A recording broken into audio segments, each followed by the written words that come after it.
ಬನ್ನಿ, natural ice cream ತಿನ್ನೋಣ ಬನ್ನಿ. ಇದು ನಮ್ಮ ನಾಗೇಂದ್ರ ಸಾಗರ್ ಅವರ ಫ್ಯಾಕ್ಟ್ರಿನಲ್ಲಿ ಪ್ರಾರಂಭಿಸಿರುವಂಥ ನ್ಯಾಚುರಲ್ ಐಸ್ ಕ್ರೀಮ್. ನಮ್ಮ ಮಲ್ಲಿಕಾ ವೆಜ್ನಲ್ಲಿ ಇವತ್ತಿನಿಂದ ನ್ಯಾಚುರಲ್ ಐಸ್ ಕ್ರೀಮ್ ಗ್ರಾಹಕರಿಗೆ ಲಭ್ಯ ಇದೆ.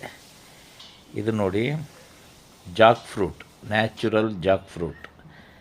ಇದು ಶುದ್ಧವಾದಂಥ ಪರಿಸರದಲ್ಲಿ, ಆರೋಗ್ಯಕರ ವಾತಾವರಣದಲ್ಲಿ ಹಲಸಿನ ಹಣ್ಣಿನ ತಿರುಳುಗಳನ್ನು ಬಳಸಿ ಹಾಲು ಉತ್ಪಾದಕರಿಂದ ಹಾಲು ನೇರವಾಗಿ ಖರೀದಿಸಿ, ಅವ್ರದ್ದೇ ಡೈರಿ ಇದೆ, ಅಲ್ಲಿನ ಹಾಲನ್ನು ಬಳಸಿ ಮಾಡಿದಿರುವಂಥ ಐಸ್ ಕ್ರೀಮ್ ಇದು.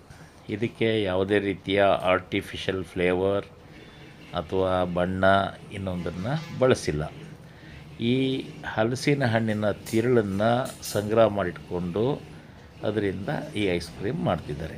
ಇದೇ ರೀತಿ ಇವರು ಅನೇಕ ಹಣ್ಣುಗಳಿಂದ, ಅಂಜೂರ, ಮಾವು, ಬಾಳೆಹಣ್ಣು, ಪೇರಳೆಹಣ್ಣು, ಹೀಗೆ ಸೀಸನ್ನಲ್ಲಿ ಬರುವಂಥ ವಿವಿಧ ಹಣ್ಣುಗಳನ್ನು ಬಳಸಿ ಐಸ್ ಕ್ರೀಮ್ ಮಾಡ್ತಾಯಿದ್ದಾರೆ. ಅದರ ಜೊತೆಯಲ್ಲಿ ಅಂಜೂರ ಹಣ್ಣಿನ ಐಸ್ ಕ್ರೀಮ್ ಹೆಚ್ಚು ಪ್ರಸಿದ್ಧಿಯಾಗಿದೆ. ಇನ್ನು ಜೇನುತುಪ್ಪದಲ್ಲೂ ಕೂಡ ಇವರು ಐಸ್ ಕ್ರೀಮ್ಗಳನ್ನು ಮಾಡ್ತಿದ್ದಾರೆ. ಇದೊಂದು ವಿಶೇಷ ಪ್ರಯೋಗ. ನ್ಯಾಚುರಲ್ ಐಸ್ ಕ್ರೀಮ್ ಇವತ್ತು ಭಾರತದಲ್ಲಿ ಮತ್ತು ವಿದೇಶಗಳಲ್ಲಿ ಹೆಚ್ಚು ಪ್ರಸಿದ್ಧಿ ಆಗ್ತಾಯಿದೆ. ಇವತ್ತು ಹೆಚ್ಚು ಬ್ರ್ಯಾಂಡೆಡ್ ಕಂಪ್ನಿಗಳು ಆರ್ಟಿಫಿಷಿಯಲ್ ಫ್ಲೇವರ್, ಕಲರನ್ನು ಬಳಸಿ ಮಾಡೋ ಐಸ್ ಕ್ರೀಮ್ಗಳ ಮಧ್ಯೆ ಇವರ ಐಸ್ ಕ್ರೀಮ್ ಮಾತ್ರ ಗ್ರಾಹಕರಿಗೆ ಮುಂದಿನ ದಿನಗಳಲ್ಲಿ ಹೆಚ್ಚು ತಲುಪುವ ಸಾಧ್ಯತೆ ಇದೆ. ನಮ್ಮಲ್ಲಿ ಇವತ್ತಿಂದ ನಾವು ನಾಗೇಂದ್ರ ಸಾಗರ್ ಅವರ ನ್ಯಾಚುರಲ್ ಐಸ್ ಕ್ರೀಮ್ನ ಪ್ರಾರಂಭ ಮಾಡಿದ್ವಿ. ಅದಕ್ಕಿಂತ ಮುಂಚೆ ನಮ್ಮ ಸಿಬ್ಬಂದಿಗಳಿಗೆ ನಾನು ಅದನ್ನು ತಿನ್ನಿಸಿ ಅವರ ಒಂದು ರಿವ್ಯೂಸನ್ನು ಪಡ್ಕೊಳೋದು ಭಾಳ ಮುಖ್ಯ. ಹಾಗಾಗಿ ಈ ಮೊದಲಿಗೆ ಅವರಿಗೆಲ್ಲ ಹಲಸಿನ ಹಣ್ಣಿನ ಏನು ನ್ಯಾಚುರಲ್ ಐಸ್ ಕ್ರೀಮನ್ನು ಕೊಟ್ಟೆ.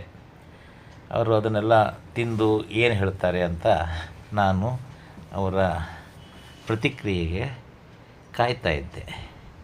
ಅವರೆಲ್ಲರೂ ಏನು ಹೇಳಿರ್ಬೋದು ಅಂತ ನಿಮಗೆ ಕೂಡ ಕುತೂಹಲ ಇರ್ಬೋದು. ಇಲ್ಲಿದೆ ನೋಡಿ, ಇವರೆಲ್ಲ ಈ ಹಲಸಿನ ಹಣ್ಣಿನ ಐಸ್ ಕ್ರೀಮನ್ನು ತಿಂದುಬಿಟ್ಟು ಅವರ ಅಭಿಪ್ರಾಯನ ನಮಗೆ ಹೇಳ್ತಾ ಇದ್ದಾರೆ. ನಿಜವಾಗ್ಲೂ ಸೂಪರ್. ಅಂದರೆ ನಿಜವಾದ ಹಲಸಿನ ಹಣ್ಣಲ್ಲೇ ಮಾಡಿರೋದು ಇದು, ಅದಕ್ಕೋಸ್ಕರ ವಿಶೇಷ ನ್ಯಾಚುರಲ್ ಐಸ್ ಕ್ರೀಮ್ ಅಂತ. ಜೊತೆಗೆ ಬೇರೆ ಅವರ ಫ್ಲೇವರ್ ಹಣ್ಣಿನ ಐಸ್ ಕ್ರೀಮ್ಗಳನ್ನು ಕೂಡ ನಾನು ಟೇಸ್ಟ್ ಮಾಡಿದೆ. ಎಲ್ಲದೂ ಕೂಡ ಒಂದಕ್ಕಿಂತ ಒಂದು ಸೂಪರ್ ಆಗಿದೆ.